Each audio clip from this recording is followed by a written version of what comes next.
Oh, okay. Terrible transition. I think it froze on me for a second. Hello, everyone. Eric Watson here, freelance writer, player of games, writer of words, recorder of videos, and tabletop role-playing aficionado. Welcome to my weekly behind-the-scenes DM-only live stream, Crafting Annihilation, in which I build, write, and prepare for our next session of Tomb of Annihilation. I apologize if I'm sounding a little nasally or weird. I am either becoming sick or fending off being sick. I don't quite know, but I think, failed a Constitution saving throw at some point this week.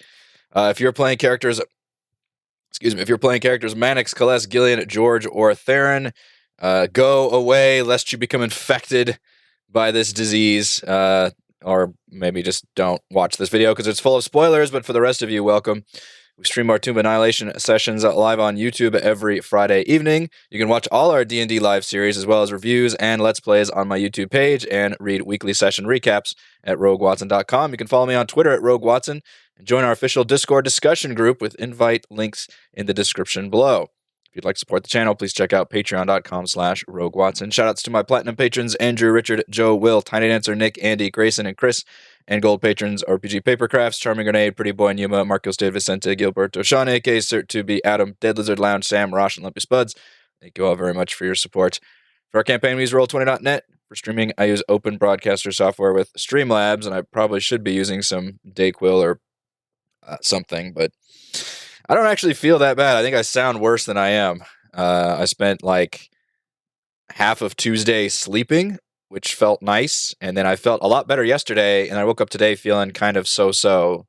So we'll see. The weather's really terrible outside. We went from literally 70 degrees. No, we went from 80 degrees on Sunday here in Texas, and then it dropped to the 30 degrees, 30 as in below freezing Fahrenheit, yesterday. So it's been fucking wild on the weather, and I think that's had actual hellacious on my body, apparently.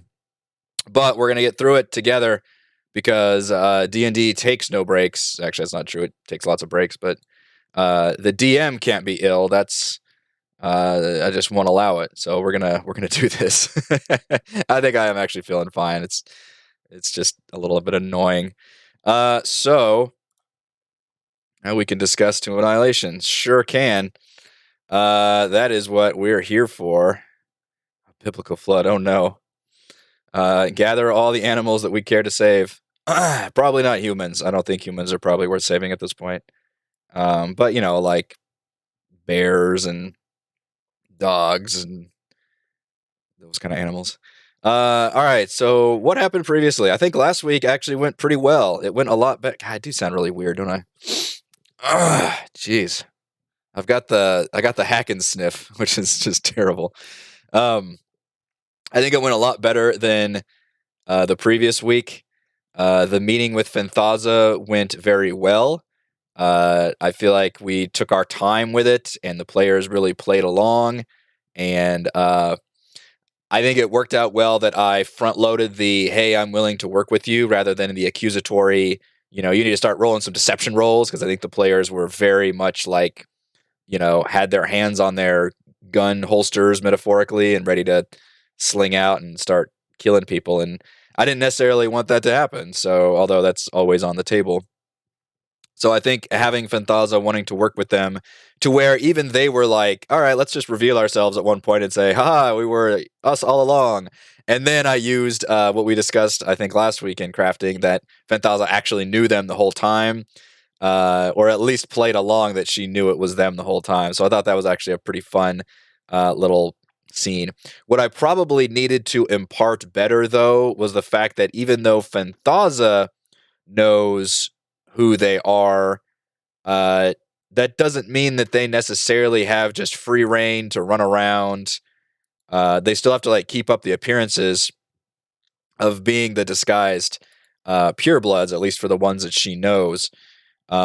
And obviously, and the players did know at least that the prisoners do not have the same free reign um, of the whole complex. Like they would still be prisoners. So even though Fenthaza would like to plan this big coup against Rosnisi, that doesn't mean the players are just part of the UNT team. However, with one major exception, and that is that she floated out there the possibility that one of the party members, preferably one of the human-facing ones, because I guess the UNT are racist that way, could be transformed into a UNT. In fact, they're very racist because they're snake supremacists, I guess, because they view themselves as like the purest form, and everybody else is a lowly slave. So yeah, I guess racial purity is actually in their MO. So they're willing to. So, but oddly enough, in their society, they actually can transform.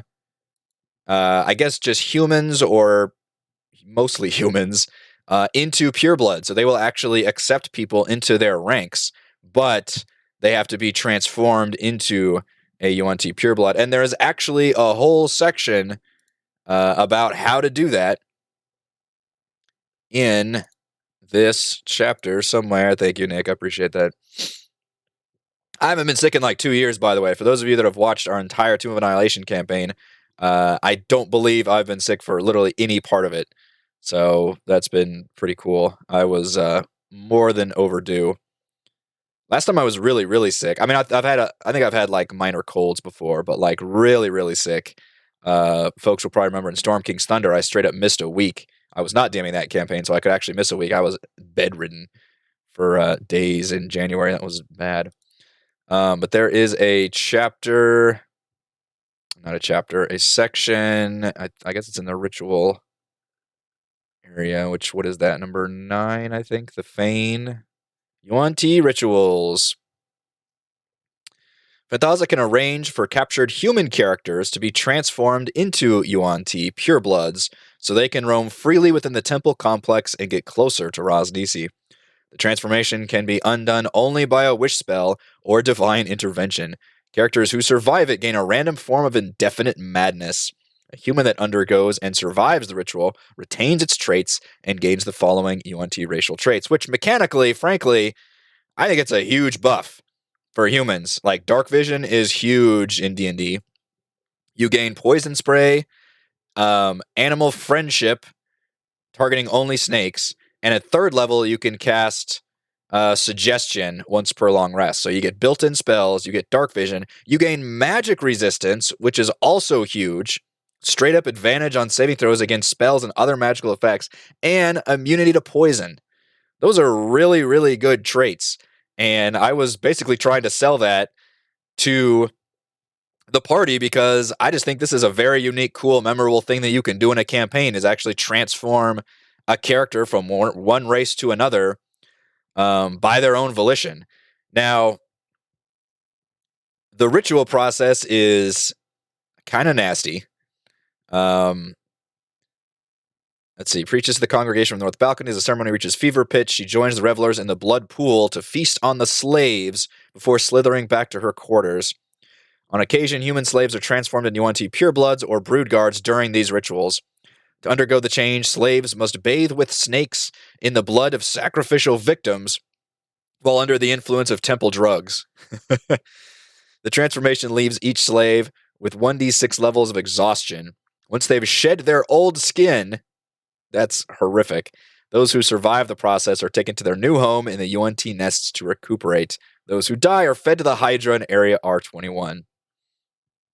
So, it would be really cool, and I think memorable as hell to be able to transform a player into a UNT, and it sounds like Mannix is on board for that. And again, I was trying to sell it. Now, post session, after we were done streaming, Chris and I talked about it briefly, and he did mention that, it's kind of an out-of-character discussion with me, and I plan on having another one with him too, to make sure I kind of nail his feelings on it and his thoughts, because this is kind of a big thing. He reiterated to me that he's pretty sure Mannix would not be on board if it actually involved the like human sacrifices versus if the blood was already there and he just had to like bathe in it, which according to this map, because we use Roll20 and this map is already here, there looks like there's plenty of blood already here. So I could argue, in an effort to coerce him into going through with it, that there's plenty of blood here. Now, obviously, that's still a bit of a moral quandary, is do you want to, bathe in the blood of a bunch of sacrificial victims with snakes, I think is it? How does it? Let's see. Slaves must bathe with snakes in the blood of sacrificial victims while under the influence of temple drugs. So obviously we're going to get him really fucked up. There's going to be incense everywhere. It's going to be like this depraved, evil ritual shit going on. In fact, if the players wanted to, and this is what I'm trying to give them, excuse me, options for how they want to deal with Rosnisi. There are a lot of different options, but it's up to my players to really take the initiative.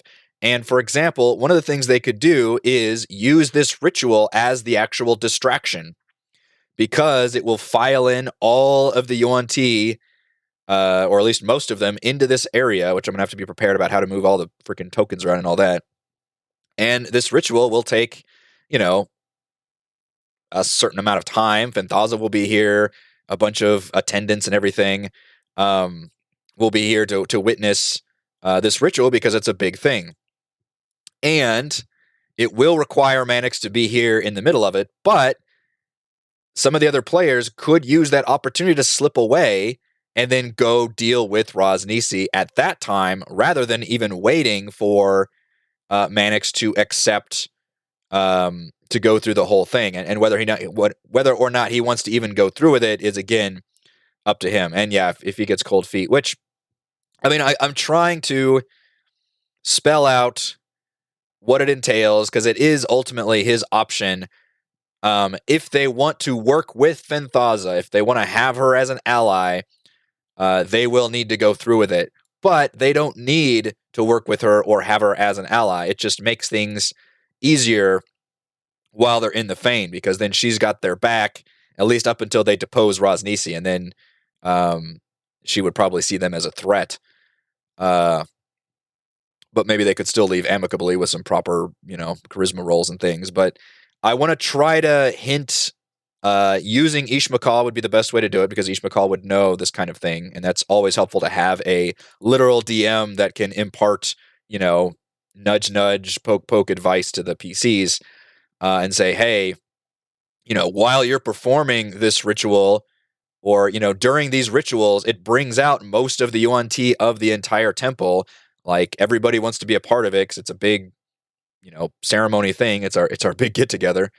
And you could all use that opportunity to then go after Rosnisi. Now, you would have to do so like assassin style at that point, because you would not be welcome into the throne room.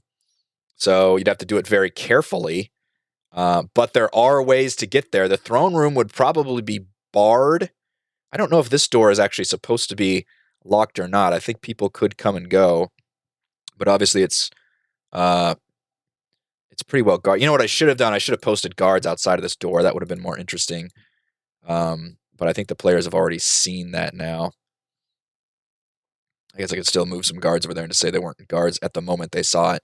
Otherwise, the way to get here is actually to travel upriver, which that would be a fun way to then use the fucking Hydra as a cool boss fight if they actually wanted to reach Rosnisi's chamber via the river. The problem is, I don't think even Ishmael would know that the throne room is accessible via the river. That's not... that's something Fenthaza might be able to tell them. But it's too late now because we already talked to Fenthaza. That would have been again, I want to try to give them all these different options and avenues for dealing with it, and then kind of sit back and see what they want to choose to do. Whether that's, turning the whole dungeon into just a straight up dungeon crawl, which is my least favorite option, but is technically still an option. At this point, they could try and just handle Rosnisi by themselves. They would not have Fenthaza's blessing yet, but they could try and just explore and get to Rosnisi and either talk with him or fight him or do whatever they want. That's an option. Or they could go with the ritual and during the ritual deal with Rosnisi.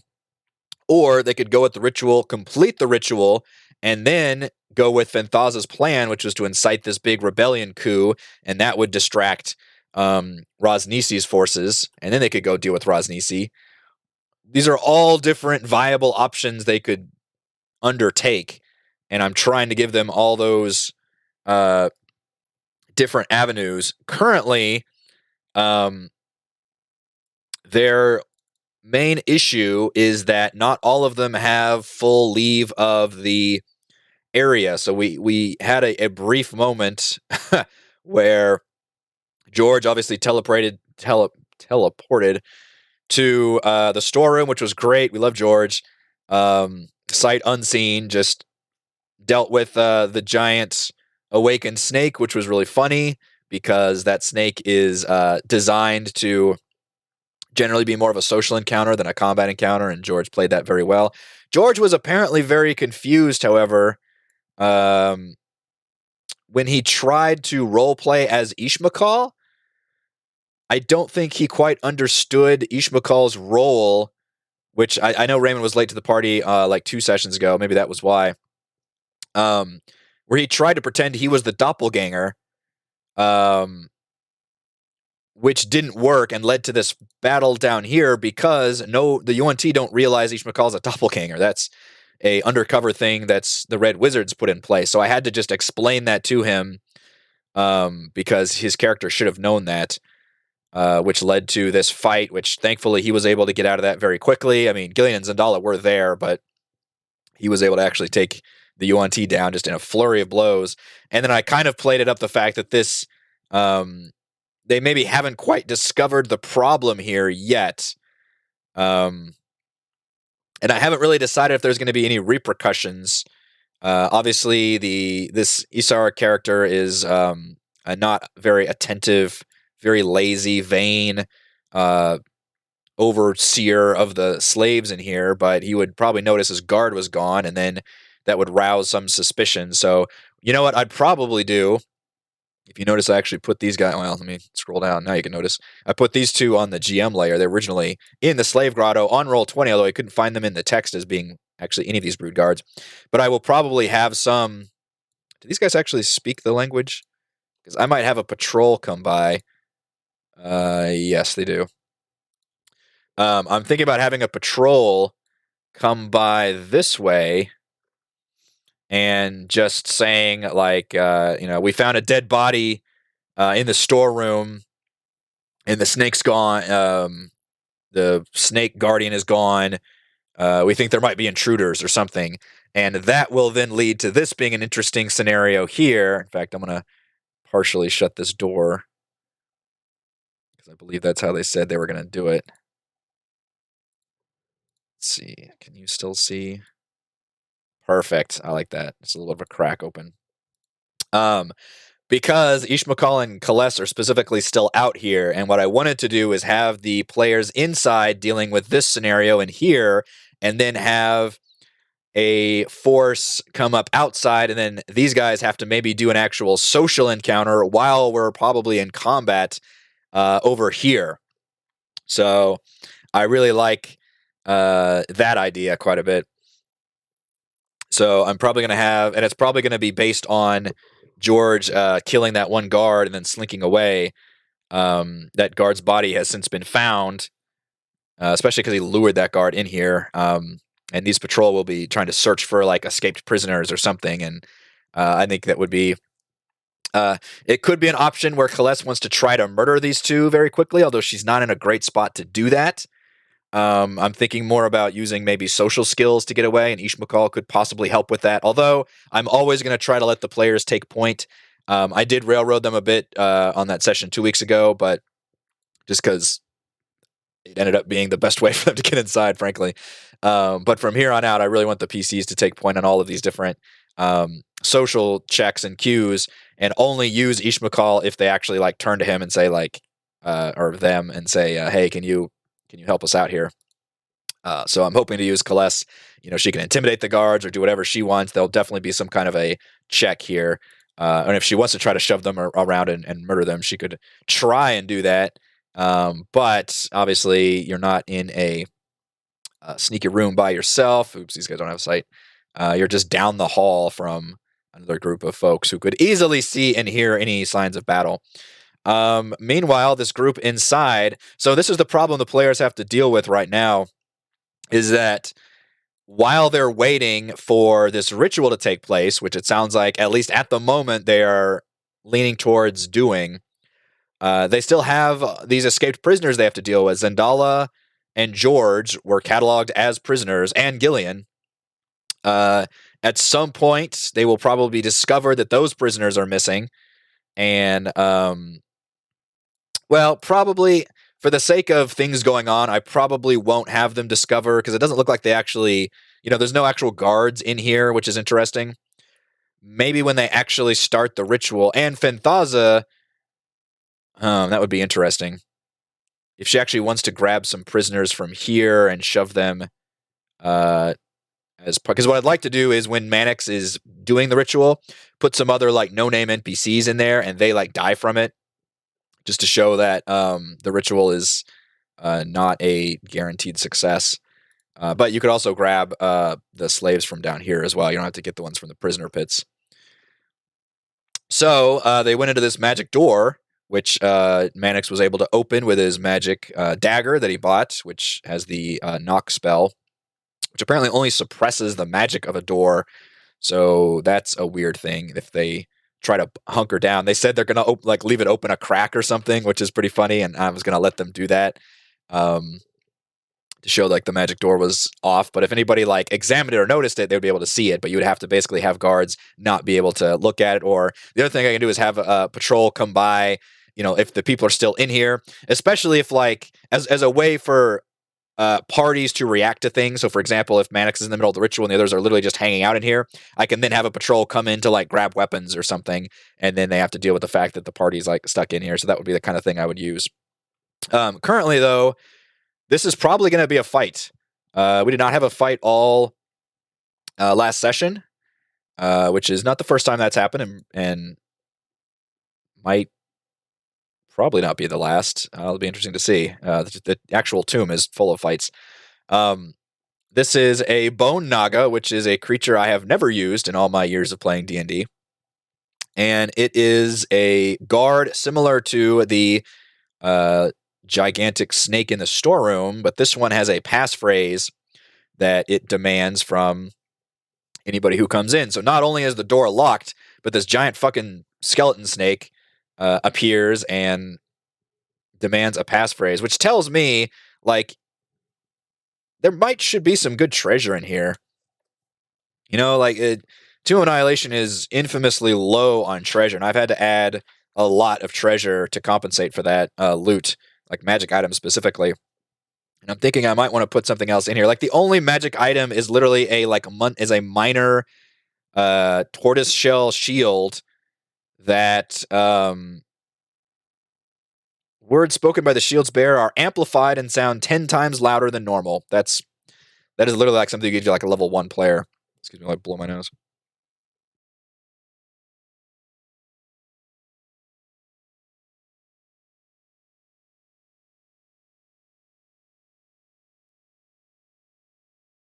Ugh. So I'm thinking I might want to put some better loot in here, because as it is, it just has their collection of swords and bows. On the other hand, any actual magic items that would be useful would be held by the actual people in here. So that's something I would actually probably change. So Fenthaza should have something on her magical in nature, which, I mean, if the player somehow defeat her, maybe I could give them her fucking air elemental. Nah, that would probably be too much. Maybe it'd be a one-time use air elemental, which those exist, right? There's the elemental gems or something. And Rosnisi has the Flame Tongue Sword, which I don't know if anybody would actually use that, because it's not a finesse weapon. So, unfortunately, half my party is basically bards. I don't know if anybody would actually use the Flame Tongue. I'd have to look at the stats closer and see. But it would be weird if they go through this whole dungeon without any kind of cool magical items, what I'm trying to say. So, what I'm thinking about putting in the armory is poisoned arrows, because that's it's a lot easier to award finite magical items. It doesn't upset the balance too much, and it makes sense that the UNT would just stock those, have them already ready to go, because that's what they use in battle, or if they want to change those around, or somebody else can use poisoned arrows or something. But let them roll like a, I don't know, 2d6, 3d6 or something, get that many pre-poisoned arrows, which is just a regular arrow plus 2d6 poison damage. And it makes sense that the UNT would have that in storage. That's maybe what I was thinking. Maybe I could do some healing potions.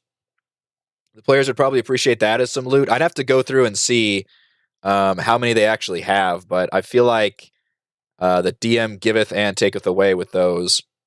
Like, they have used a number of them. They are fully rested, though. So this will be their first fight at level 8, fully rested. So, I mean, I expect them to kick ass in this fight. And frankly, we're going to look at the Bone Naga in a second. I was very disappointed with what the Bone Naga can do. Oh my gosh, he's got a lot of stuff.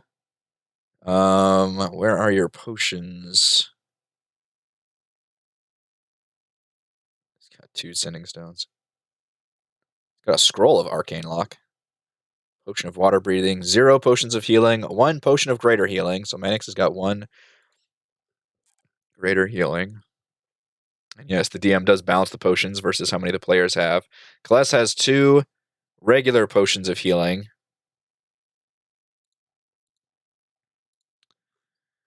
Gillian has 1 potion of Greater Healing. Actually, they all kind of have some potions already.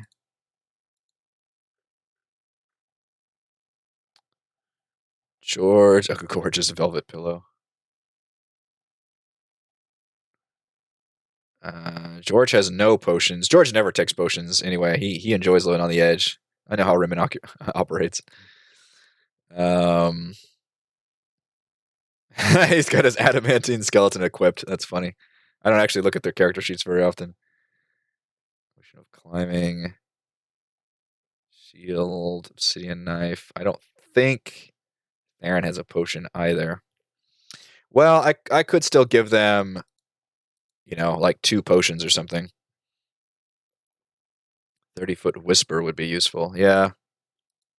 That'd be the opposite of what this shield. I mean, I did mention the tortoise shield as having some property, but in the book it does. I'm probably not going to use that in my campaign. But yeah, I'm thinking some more finite style items in here.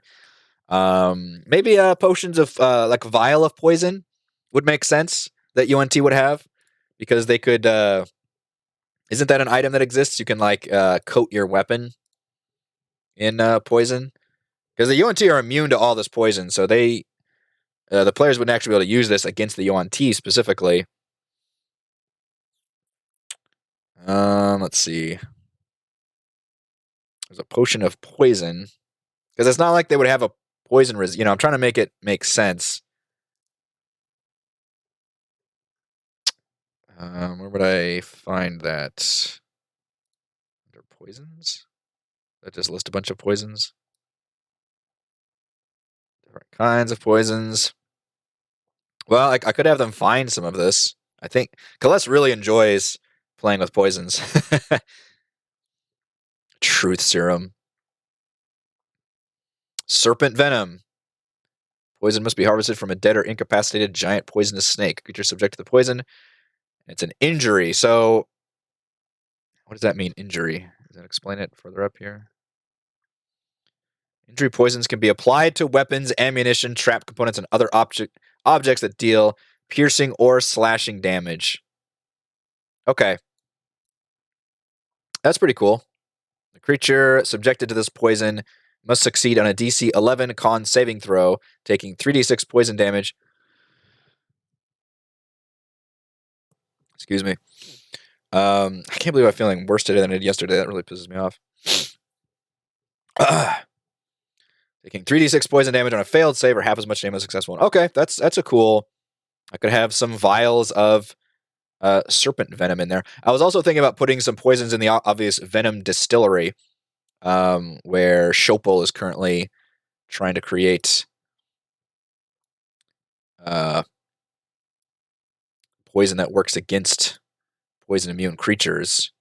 But it makes sense they would have some ready to go in the armory. So, I mean, because it's super well guarded. There's a magical door lock and a fucking giant snake monster. So I want to put some decent... Give them a deck of many things. You're insane, Mikey. Nope, I'm not giving them that shit. Poison breathing. That's interesting. That I would probably put in the Venom Distillery. That would be like an experimental thing that's created. All these different poison things. And that's where they would find like potions of poison resistance and things, because he would just be making I don't know if it's a he or she down there, that would be making all these things. But I like the idea of having serpent venom as the thing that they basically coat their weapons with. I'll have poison arrows in there, which I would rule that, if they want to divide that up into bolts, they could. But those would be finite, and that would add 2d6 poison damage. And a certain number of serpent venom vials, which is that takes an action to do that? It just says can be applied. Remain potent until delivered through a wound or washed off. So you could actually just apply it, and just the next time you would deal that damage, it does that effect. So that's actually pretty cool. I would probably rule that would take an action to apply in combat. So serpent venom. But I like the idea of adding serpent venom to the armory, because I do want to give the players some loot. How many vials? Vials of serpent venom, which is a DC 11, which is kind of a crap con save, but at least it's half damage. I mean, it's not that big. It's 10 on average, so even if they make the save, 5 damage, it's really not that big of a deal. But, folks like Celeste especially, it's very thematic too, as the assassin coating their blade with poisons. It's a 3d6 poison damage.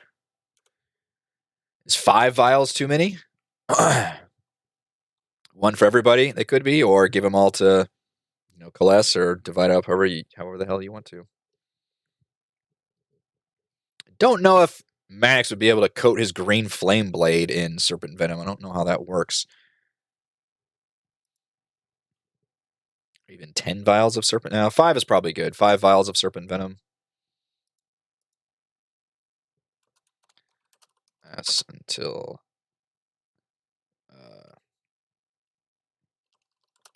damage is dealt.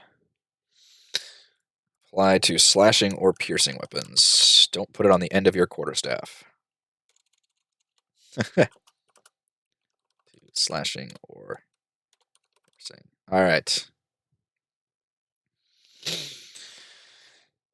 Well, that's definitely true.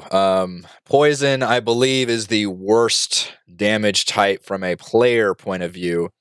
If you were like thinking about characters from a mechanical standpoint, for example, one of Chris's characters, who he's used a couple of our one-shots, a little gnome, is a swamp druid, specializes in poison damage, which is unfortunately the worst damage type to specialize in, because, as you mentioned, I think it is the most resisted or immune damage type because of undead and all the various snake-type creatures don't give a shit about poison. So it's not a bad one. It's the worst one to get for sure. But I mean, you'll still run into creatures that aren't necessarily undead or snake-like. It's just that right now in this section, it's not the best thing to get.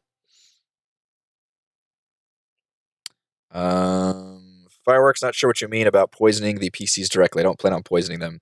There is a trap in this hallway, which I basically ignored because it's very strange. But if you press one of the mural crowns, then a bunch of gas seeps out and fills this hallway. I'm not sure why in the hell anybody would do that and why that trap is there or set like that. Originally, I thought it was a trap for this door, but it's not. It's just in the hallway, so that was a bizarre thing. All right, so this fight that's coming up, which I assume this is going to be a fight. The players are probably not going to be able to talk their way out of this. What they can do is just open up into a battle. There won't be a surprise round because obviously it's very aware, but they could certainly just engage in a fight if they wanted to. I mean, it's staring at them in the face, but this Bone Naga demands a passphrase that they do not know. Phantaza has not explicitly allowed them into this armory. The Bone Naga is a CR4 undead spellcaster, and it kind of sucks.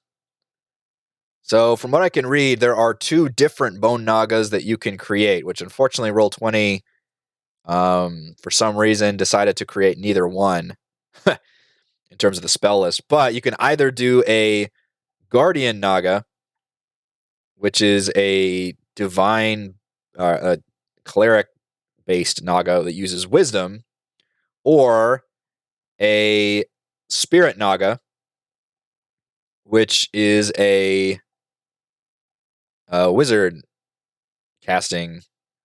Is this right? I need to look this up. Bone Naga. So I have to choose. Where the fuck is my monster manual? Ugh. With an arm's reach at all times. All right. Do Nagas have their own section in here? Mummies. Myconoids. Nagas. Bone Naga.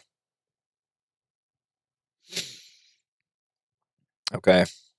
So the Bone Naga. Oh, so there are actual Spirit Nagas and Guardian Nagas. Yeah, the Bone Naga is just a shitty version of them, though. So you have to just pick which one it is? Well, based on the spells, the Guardian Naga sucks. It's got Mending, Sacred Flame, and Thaumaturgy. I guess Sacred Flame's okay. I'm just thinking in pure combat terms. Command and Shield of Faith.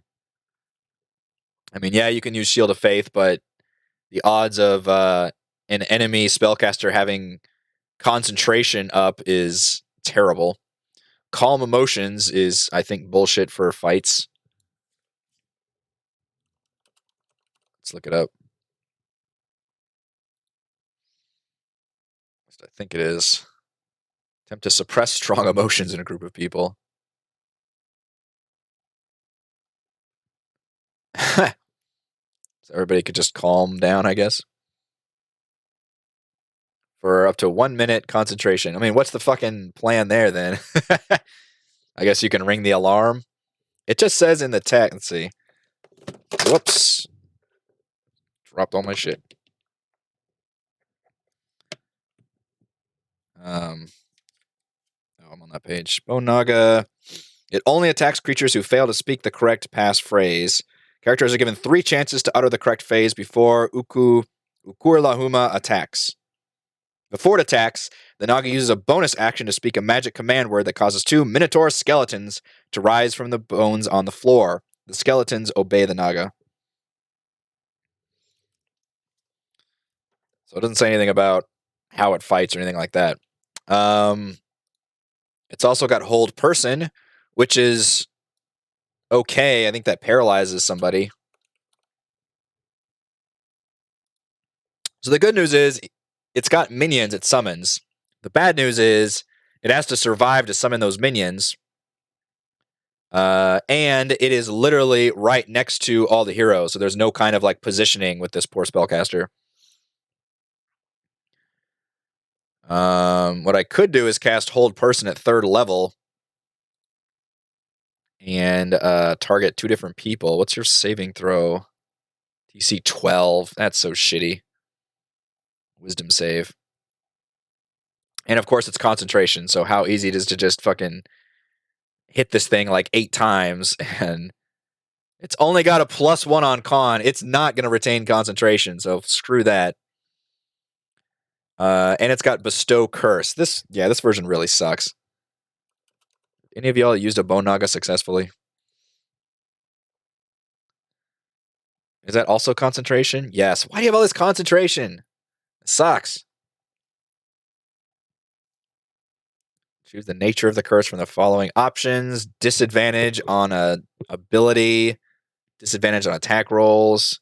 But again, it's all concentration. All right. Screw that option.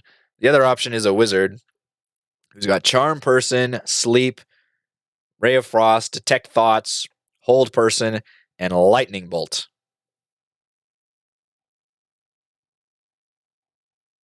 Lightning Bolt would obviously be pretty effective. That's what I'm talking about. Now, the problem is, if I cast Lightning Bolt in this room,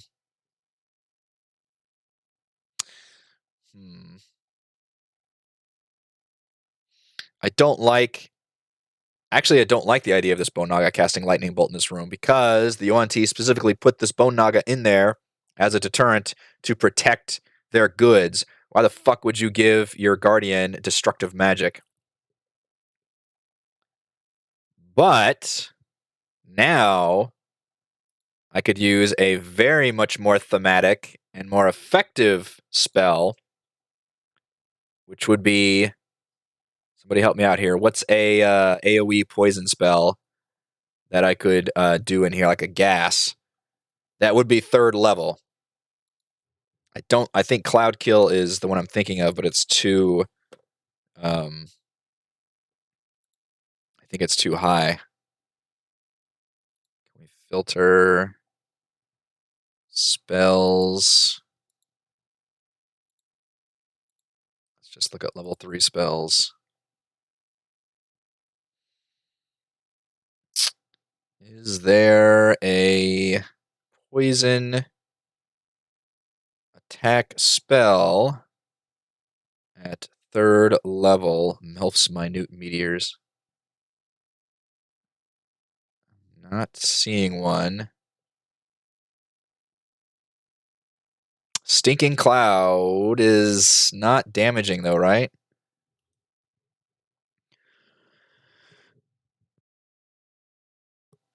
Excuse me. I did use Cloud. I like Cloud Kill. I mean, I could still use it. They don't know what a fucking Bone Naga is. And it could be a high-powered Bone Naga. You don't know. You create a 20-foot radius sphere of yellow nauseating gas. Each creature that is complete within the cloud. It's concentration still. I think are all these concentration? Is Cloud Kill the one that rolls down?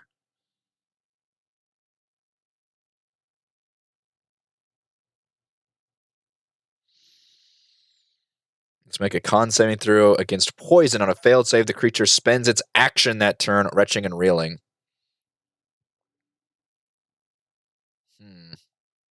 So it kind of stuns you, essentially.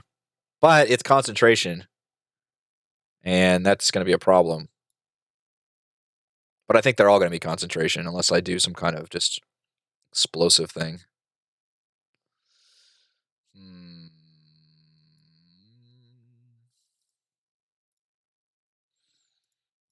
Is Cloud Kill...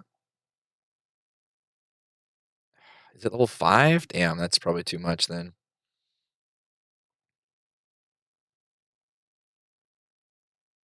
Yeah, I think all these things that just set up an area of effect are concentration. My biggest worry is that anything concentration is just not going to matter, because they're going to immediately target the creature. Although, they would, as soon as it casts Stinking Cloud, they would all have to make that con save before they even get a chance to target the creature. But it's DC 12. That's not going to be terribly difficult. Oh, Bone Naga. You are a bit disappointing. Because I don't see any of these other spells even worth using. I mean, it's Ray of Frost. Averages 2d8. as a ranged attack +4. Honestly, it's a damn spellcaster, and the best thing it can do is just fucking bite people. Because it does poison damage when it bites, so it averages 20 damage on a bite. It only has the one attack. But yeah, that might be my best option, is just do a Stinking Cloud. Because he's still designed as a CR4, so he only has a 3rd level spell slot, so I can't really go beyond that unless I want to change how it works. Is there a better level 2? I don't think Mage Armor is going to help me. I could have it at Counterspell. I could give it Counterspell. Just to shut down if somebody else wants to do any kind of spell. It's such a shitty thing for an enemy to have. Counterspell. Oh. Take that. Player, how dare you try and have some good ideas. Yeah, I think Stinking Cloud is the best we can do here. And then just attack with it, basically.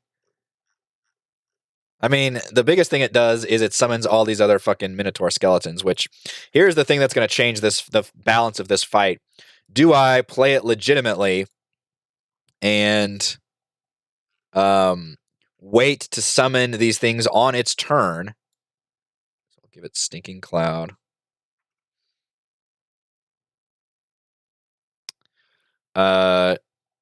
Or when combat starts, when they decide to reach for their weapons and its eyes glow, I think I'm tempted to have these enemies appear when combat begins.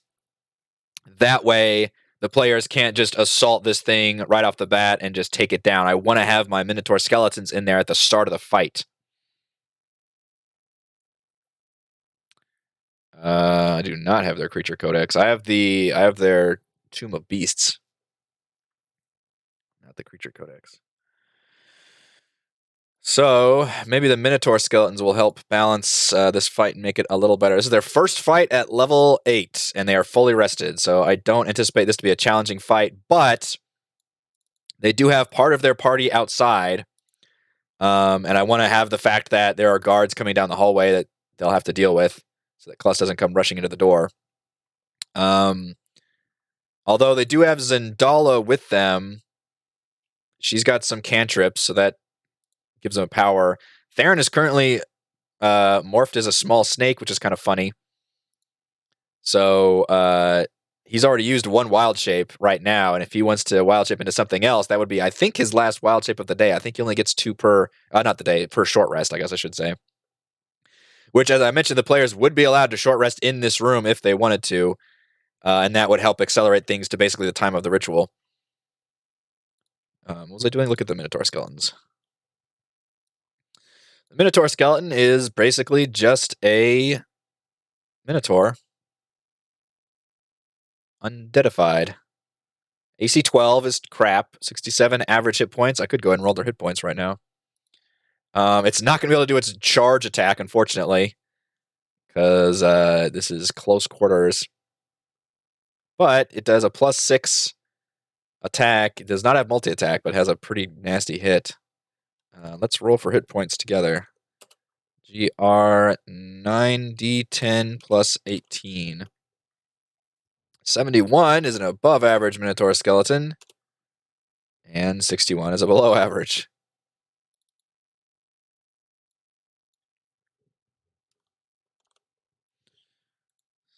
Actually, I need to take off their nameplate, but I will allow you to see. I think only comes into play when you have it on the initiative tracker. It's kind of cool to see it, I think. The other one is 61. Did I already roll for this Bone Naga? Don't have to show that, but you can see that. I did not roll for the Bone Naga. Let's roll for the Bone Naga's hit points. 9d10 plus 9. 55. A slightly weakened Bone Naga. Although I do usually keep rolling on named creatures until I get above average, but whatever. The tricky thing here is that this skeleton literally takes up the same amount of room as you can see the tokens here. So I don't know how to do that mechanically. It starts rising up, and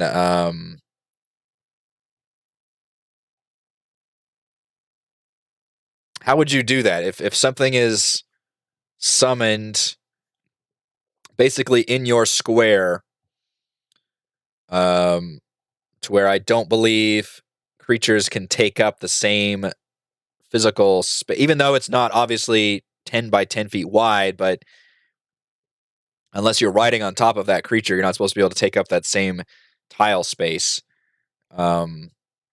So would you have to force the players back into an area?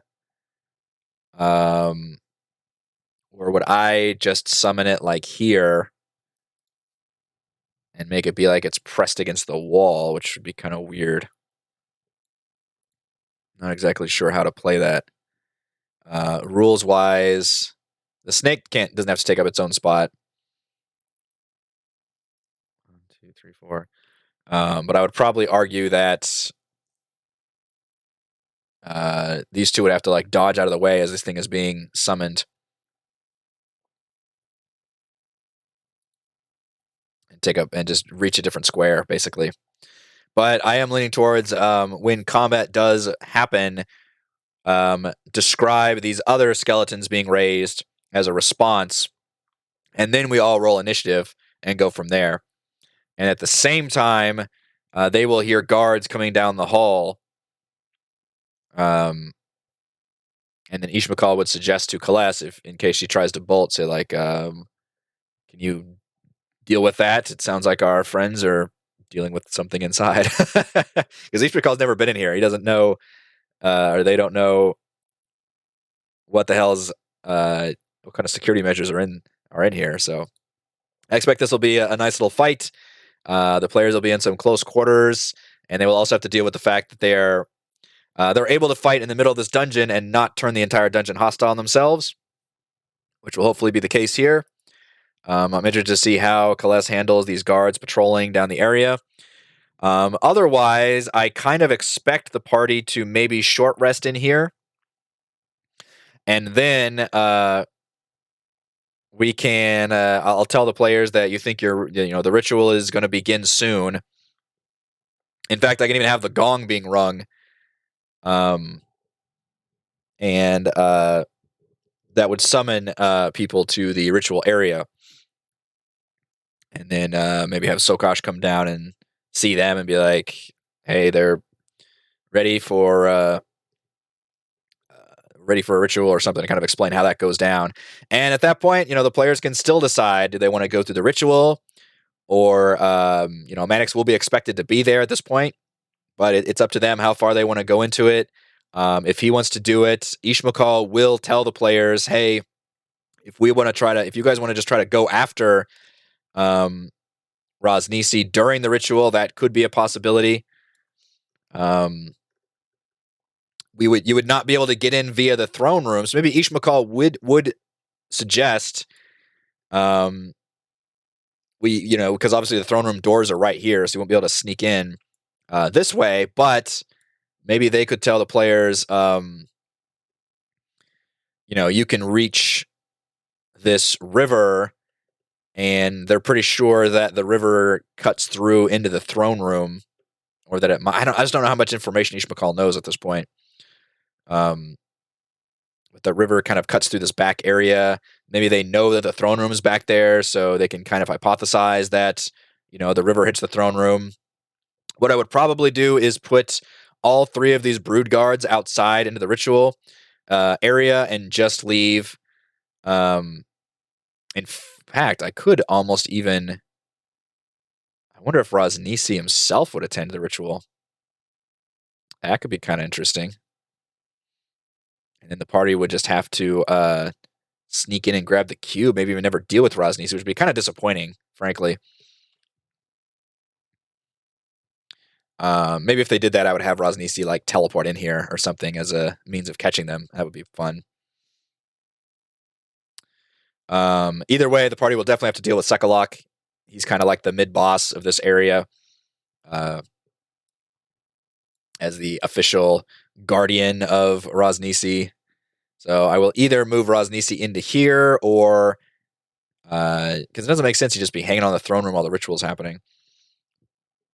In fact, probably you have most of the guards leave, because that was the idea, is they would then sneak in through the side. All of these things I'm having to prep, even though it's entirely possible the players won't do this at all, and instead go through with the ritual, or not go through with the ritual at all. Maybe they'll try to like sneak away while they're still looking for Mannix. So that could also be a possibility. All these things are up in the table, so it's very nerve-wracking from a DM standpoint to prep all this, but I'm going to do the best of my ability to have all these different scenarios prepared depending on how the players want to tackle it, and then try to give them a finite number of options so I can then build on those to prepare them properly. Be like, hey, you can either, right now try to explore around, although people are going to be moving to the Fane and expect Mannix to be there, and the rest of you, frankly. Or go into the Fane, go and just attend the ritual and see how this plays out, in which case I'll have that prep to go. Or during the ritual, try and sneak away and get around to Rosnisi's secret throne room, and there could be some battles taking place in there while Mannix is doing his own crazy ritual in here, which anytime the party splits up and does different things, I actually think that can lead to some really fun scenarios, especially because it specifically, as the DM, puts the onus of making sure everybody is doing a thing. So normally if the group's all together, maybe some people are engaging more than others because of whatever scenario it is, whether that's a fight or a social encounter or something. But if the party is split up, that kind of forces me to say, okay, what are you doing right now? What are you doing right now? What are you doing right now? So oftentimes it actually leads to some pretty cool situations, as party can really feel like they're accomplishing things, hopefully. I know one of our most favorite moments from Storm King's Thunder was when we split the party up, and I wasn't even actively doing anything. We literally just sent, I think it was Raymond and Heather's characters, to go rescue a dragon in the Cloud Giant dungeon. Slight spoilers, I guess. And we just sent them on ahead because they had like invisibility and some flying powers they could use. And it was just fun as hell to listen to and watch them kind of go through the motions of doing that. So that was a cool example of splitting the party, leading to some neat opportunities. So the players might do that, they might not, but I'll have to be prepped for all those eventualities. Either way, I expect we will definitely spend all of tomorrow's session in the Fane. And then, depending on what happens tomorrow, will let me know probably how many more sessions we actually have in here. It depends on how proactive they are about getting to Rosnisi, or if they want to just go through the whole motion of transforming Mannix into a UNT and then chilling, just relaxing for a while, and then waiting until the next day to actually do the whole slave uprising thing, which in that case, I'll have to have it prepped that, the prisoner pits are checked at that point, and then kind of an alarm goes out that they've got some missing prisoners, or however that, and Ishmael will tell them, like, if we are going to wait till tomorrow, some of you are going to be back in that prisoner pit, or else you're going to raise suspicions there, but then you'll be taken to the slave grotto, you'll go through all that, and that will obviously take up a lot more time, so it depends on just how much more the players want to spend here and play along, or versus if they just want to use the Fane opportunity to start fighting people room to room. That would also take a long time because combat just takes a while in D&D. So all of these things are possible, and none of it really tells me how long that we're going to be in the Fane, but I'm still enjoying this dungeon. It's just been very challenging, I think in a good way, for me as a DM to try to prep all of the different interesting scenarios that can happen in here, specifically because I don't want this to just evolve into a big dungeon crawl, because Lord knows we have a big mega dungeon crawl coming up that I still have to prep. as well as prep the. One other thing I want to do before I sign off. Now that we've got everybody sequestered after this fight, I imagine we'll have some downtime, relatively safe downtime, and I will use that opportunity to do a big role-playing scene with Zendala and have her have a kind of private chat, or at least as private as they can get in this room, with Mannix, specifically where she will kind of come clean about why she hired him to find artists. And she's going to definitely say, like, hey, has Artis ever used this Ring of Winter? Wouldn't that be like really useful? And I can't believe he didn't even come in here with you guys. And you're going to get transformed into a snake. And all this could be, averted had you had the Ring of Winter or had Artis had the will to use it.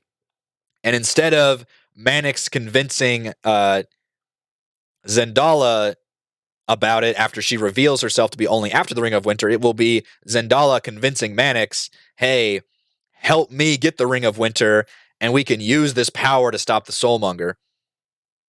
And we'll see where we go from there. But I would definitely want to engage Mannix a little bit more and let him in on kind of what's going on, because Mannix has proven himself to be kind of without scruples when it comes to moral dilemmas. He'd probably just be like, well, you're going to pay me some more, that kind of thing.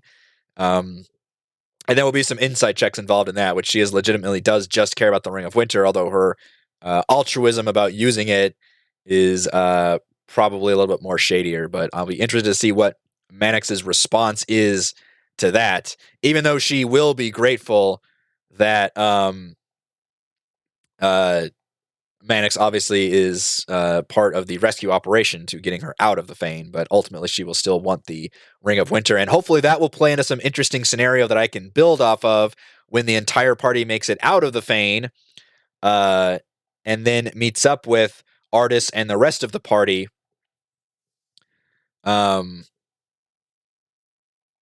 Which I'll have to discuss, and we'll know more about that in the weeks to come, depending, again, how long the Fane lasts, kind of what I want to do with that. If I want to treat that as its own separate encounter, which I probably do, rather than having her entwined with the Red Wizards, because that's all of Kalessa's thing. And I don't want to combine their two personal stories too much. I want everybody to have their chance to shine. So that would be Mannix's culmination, would be approaching Artis. And maybe it turns into a big fight. Maybe they fight Artis and Dragonbait for the Ring of Winter. That would be nuts, but that's also a possibility that they could certainly try and do. And then obviously Zendala would be loath to give up the ring at that point, which also tells me that I may need to allow the party to long rest at some point after the Fane, but before they meet up with Artis, because otherwise Zendala will be basically useless in the fight, because she won't have any of her spell slots. As I mentioned, she's just been a prisoner, so she would definitely want to at least suggest a long rest after this dungeon, but before meeting up with Artis, for the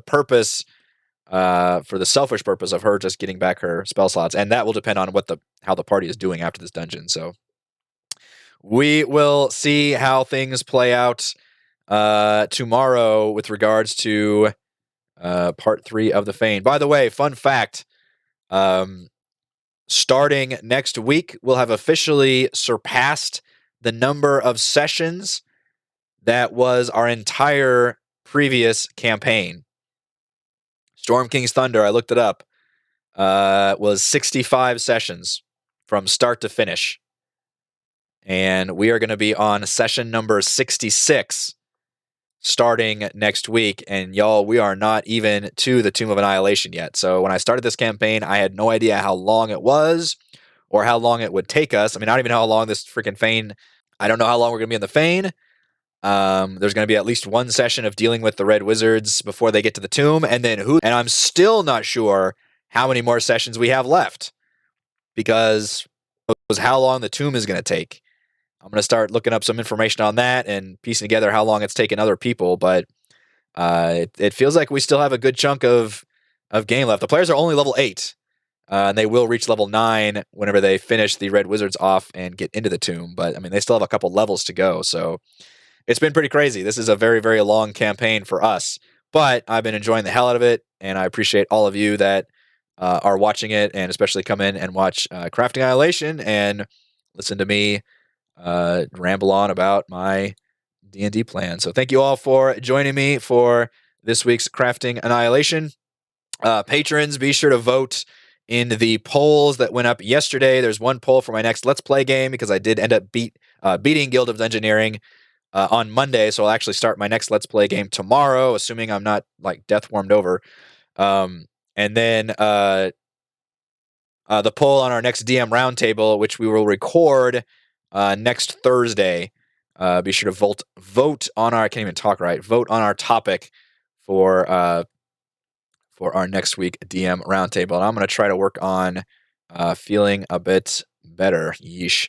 But I'll see you guys tomorrow for Tomb of Annihilation.